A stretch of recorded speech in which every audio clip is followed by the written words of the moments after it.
Welcome back to the Rev and Evan channel. We're at Summit Motorsports Park in Norwalk, Ohio, one of my favorite racetracks. It's clean, the baiters take great care of the facility, and you know we're gonna get some of that ice cream.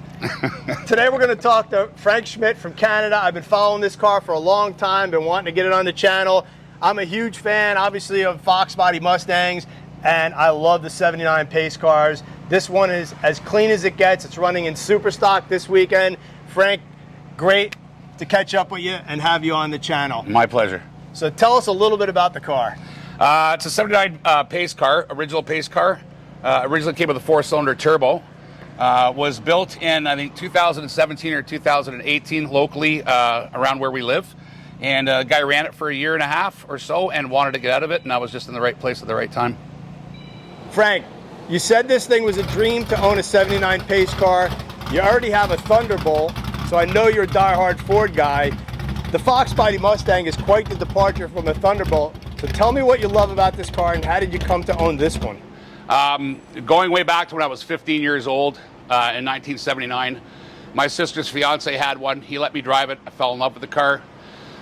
Met a guy at our local track that actually owned this one, and within a short period of time it came for sale, and I just got real lucky. I was in the right place at the right time, and I bought it.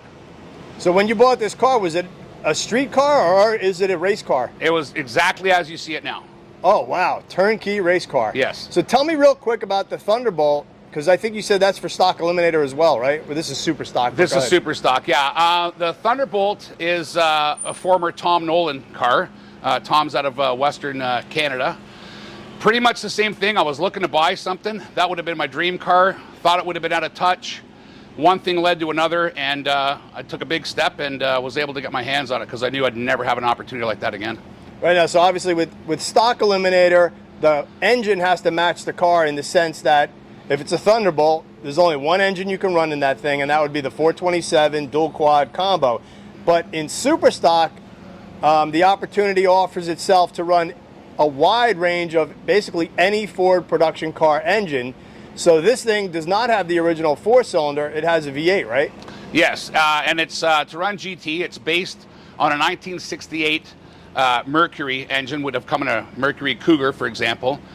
Difference being the Mercuries came with Holly carbs and the Mustangs did not. So that's why I'm able to run this combination in GT, the 302 with the Holly carb. So let's take a look under the hood. Sure.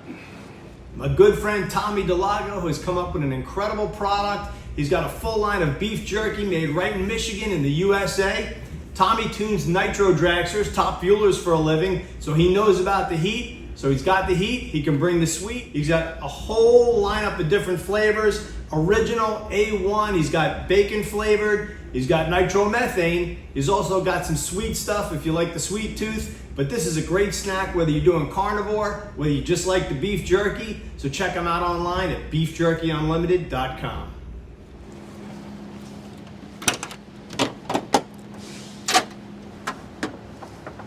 So tell me about the motor. It's a 302, right?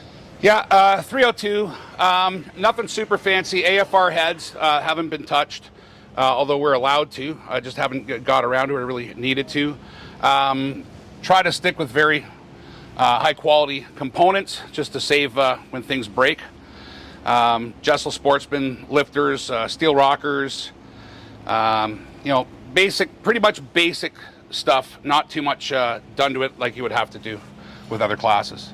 Right, so super stock rules vary from the stock eliminator rules. So in super stock, you can run an approved aftermarket head that fits the combination if it's in the book, which, so this is basically an AFR head on a 302 because it's already been approved by NHRA, and they add a little horsepower to the combination to allow you to do that. The bottom end of the motor, they allow you to go 80 over on the bore. The top of the piston has to look stock, and the you can alter the ring package as well. So you can raise the top compression ring to get a little more compression, and you can upstroke the crank a little bit, but not in the sense of a stroker like you may be thinking, like this is not a 347. You can basically offset grind the throws, which gives you a tiny little bit of compression and a little bit of cubic inch. And on this engine, you can see that Frank is running an Edelbrock There's no intake rule in super stock other than the fact that the carburetor has to remain in the stock location. So Frank, this thing is super clean. I see you're running a motor plate and you have Missouri water pump, crank trigger, a lot of the basic stuff. And is this your first forte into super stock? Yes, I was out of racing for about 30 years. Really? And just got back into it 3 years ago. The Thunderbolt was the first thing that I had bought. And I was going to make a few passes in it, and then when this came along, it was a good thing, I thought, to get my hands on it, also to get some seat time and not be into something that was as drastic as the Thunderbolt. Doesn't take much to make a mistake in that car. It costs money. So I see you're also running spacers here on the carburetor, give you a little more plenum area. These things always, you would have a custom header or a tuned up header. You got a step header on there. Yep. For, you know, the most amount of scavenging. Basic super stock setup here. You have any idea about how much horsepower it makes? Just under 500. Out of a 302, and you really can't go up in the compression ratio other than the basic blueprinting on the deal, right? Yeah, I mean, it's piston to deck height, as you had said. The stock looking top of the piston, you can only get so much out of it, and it's so, I mean, stringent that, I mean, and, you know, one side you might have a head gasket a couple thou thicker than the other, just to make sure that you meet the requirements for the CC in the head. Right, now how high do you rev this thing? I'm going through the end about 85, 8,700. Nice. Yeah.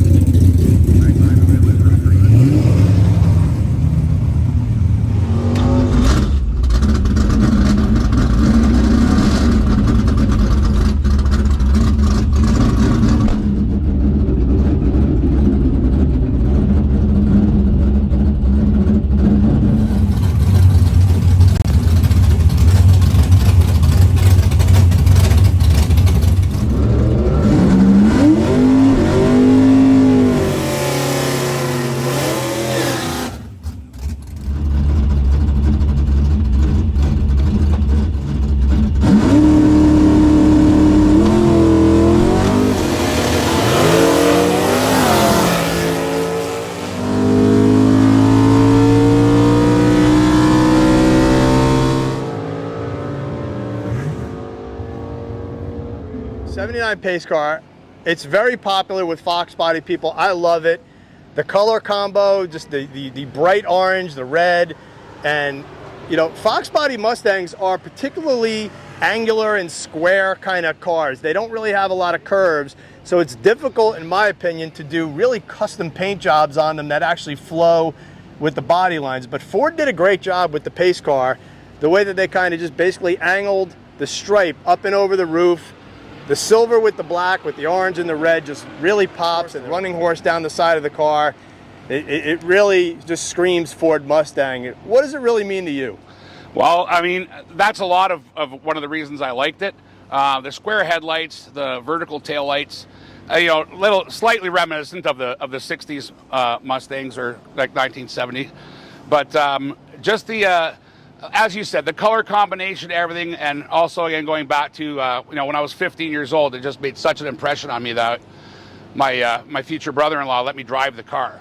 And it was a pretty incredible thing for me. Now, the one you drove when you were that age, you probably didn't have a license yet, because no, I don't know much about the laws in Canada, because you're from Ontario? Yes, yeah, Binbrook, Ontario. But I'm assuming at 15 you probably didn't have a license. No, but I mean, things were a lot different back then. Yep. So but, what was the combination, the powertrain, in the one that you drove stock? It was a 4-cylinder turbo, as this was originally. Oh, wow. Coincidentally, yes. Right, because these things, you could have got the 4-cylinder turbo or the 302, correct? Yes. Oh, this is too nice. And so this car, tell me about the build, because it's absolutely flawless.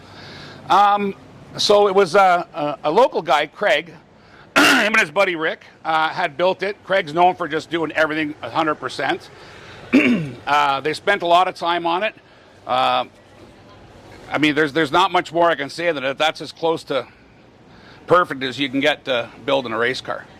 Right. The underneath is the same as the top. It was painted on a rotisserie. It's just flawless. Now, we know your engine guy. Yeah, Venice, my buddy. my mentor, I call him my sensei. He's helped me out so much along the way. There's no way I'd be here without him. There's no way. Tell me about the rest of the powertrain that you're running. Transmission, rear end? C4 with a brake. Ultimate converter. I just put that one in, actually. It's about a 6,000 stall or so. Ford 9-inch. I think we're at a 5. I can't remember the gear in this one. But yeah, just put these Hoosier tires on it last weekend that we raced. So I'm still trying to figure them out. But yeah, that's about it. 4-link, a double adjustable coilovers in the back, sand tufts in the front, double adjustable. Yeah, I think that's about it. Can we take a peek in the back? Yeah, sure. So in super stock as opposed to stock, you can use the 14 by 32 tire. You can tub the back of the car, but the unique rule in super stock as opposed to just back halving a car is the middle part here. Yes. And back here actually has to remain factory type and steel as opposed to just gutting it all out and putting in tin or aluminum or a lighter substance. It's required by the rules that when you put the tubs in, that you do up the middle back here has to basically remain the same thickness material. You can replace it, but it's supposed to be of the same thickness because they want you to have the weight back there and not just gut the back of the car. Yeah. And I see you got the factory kind of still spare tire well in there, right? As opposed to just using metal, which I've seen super stock cars where it is replaced with, you know, different just kind a of flat metal. sheet. It was a good place to keep the tank low. And it's just a cool thing that it's actually there. Right. What do you run for fuel? C11 in this one. Nice. VP. And you got the, you know, obviously a lot of cage in the car because Fox body Mustangs aren't exactly the stiffest. So this thing's got everything. It's stiff now. Heck yeah. So what's the quickest that you've been with this combo? I went at 10:37 at Maple Grove at the Dutch Classic last fall. Before that, 22 at Atco, I went a low 40. And other than that, it's anywhere between mid-40s to mid-60s, depending on the weather. I mean, we're in soup here. Last week, I went a 63, I think, something like that. I'd have to look at my notes. But, yeah, it's when the weather's thick, that little engine, it's hard for it to make some power. Yeah, we're at Summit Motorsports Park for the NHRA National event. We're out here having some fun. You can see how he's even done the contingency stickers, and we get a lot of feedback on the stickers on race cars, but these companies are the companies that support racers, and when you have these on there and you do win, they pay between $300 and $500 a sticker. So it's worthwhile to have them on there, and I like the way that you've done it nice and clean below the rocker belt line of the car, so it keeps it nice and clean, and you maintain really the integrity of the look of the car, which a lot of stock and super stock guys do, because a lot of the muscle cars did have cool factory paint jobs. So, you know, other than a complete custom paint job, I'm a fan of when you keep the factory kind of scheme going, and it's very important on this car because had you just painted it red or blue or something, certainly it would lose its luster as being an official pace car. It would just been another one. And I mean, really, there's nowhere else to put stickers on it. I mean, we get to events where there's local sponsors and I have to put them on the side windows. Right. Because there's just nowhere else to put stickers on it. Right. Do you ever foresee running a different engine combo in here? No. Once we get the Thunderbolt back together, that's going to be the car for me. I'll keep this and for certain events. But there's only so much hay in the barn, as they say. To go any faster with this one is going to be a lot of money. So it's gonna stay as it is for now.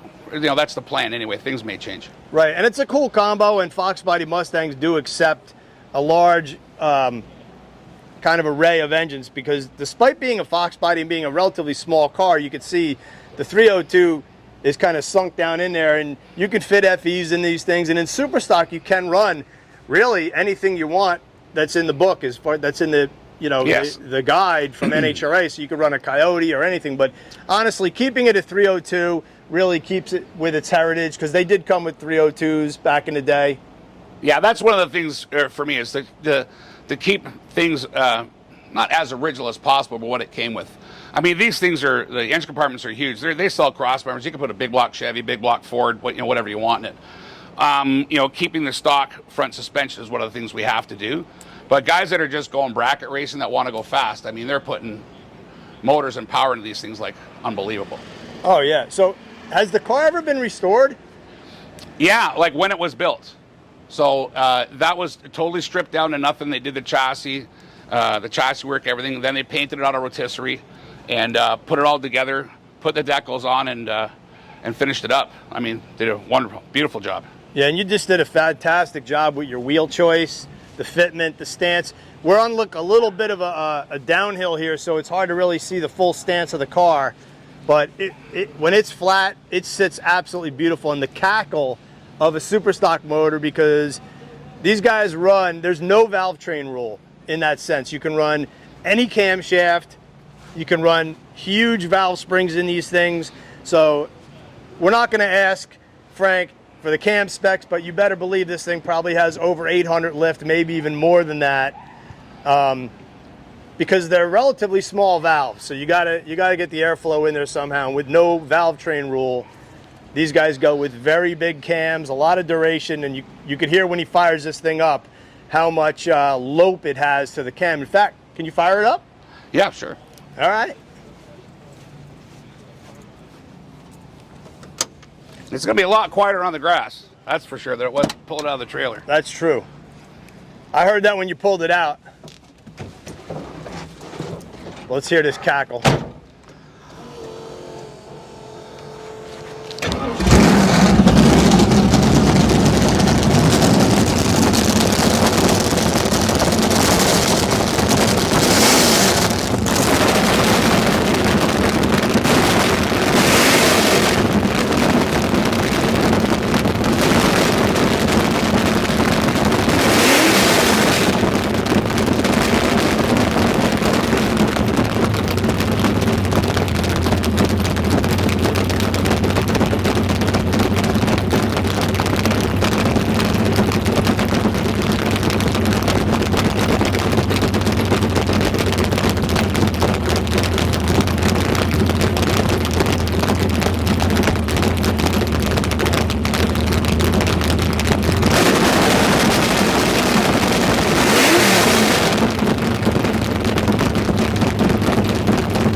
Oh man, that thing sounds clean. It's singing at 8,500. Is that where you shift the gears? First shift is on time. Second is 75, but going through the traps is like 85, 8,700. Yeah, she's buzzing when she goes through the lights. Oh yeah, oh yeah, she's up there. Yeah, love it.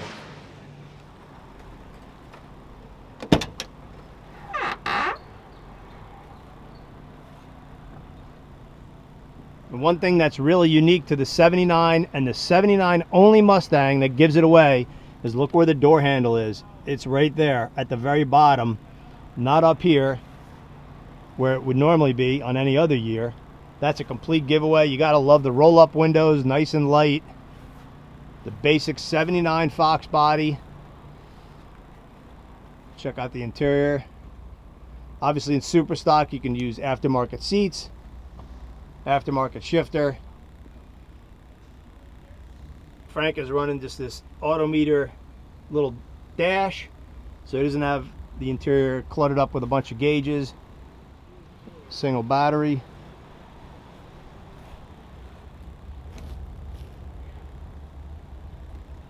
For ignition, you can see the MSD setup down there, the grid. And like most race cars, the wiring is exposed so that you can work on it. He's got the trans brake button right there. This is a super stock car, that's allowed. Fire extinguisher. And ignition and switch panel with all the push buttons right there. Pretty neat. And there's the Indy 500 badging. Frank, what a great story about your car. I can't also wait to see the Thunderbolt run because I'm a huge fan of those too. Gotta love the 427, but I appreciate you taking us through your car, having us on the channel. I know you gotta thank some people, so let it rip. First and foremost, my buddy Venice Burno, performance seller. Without this guy, none of this would ever be happening. No way I could ever repay him other than try to be a good friend and help whenever I can with him. The people at my company, Last Wagon International Inc., who look after the show when I get to go out racing, and my good friends at Metro Towing in Hamilton, Ontario. People that have really helped me out in a pinch, and that I know those will be there for me and I'll be there for them. Awesome. Well, we appreciate you coming out to Norwalk. Appreciate it, man. Good luck this weekend. And as always, have a great day and come back for more.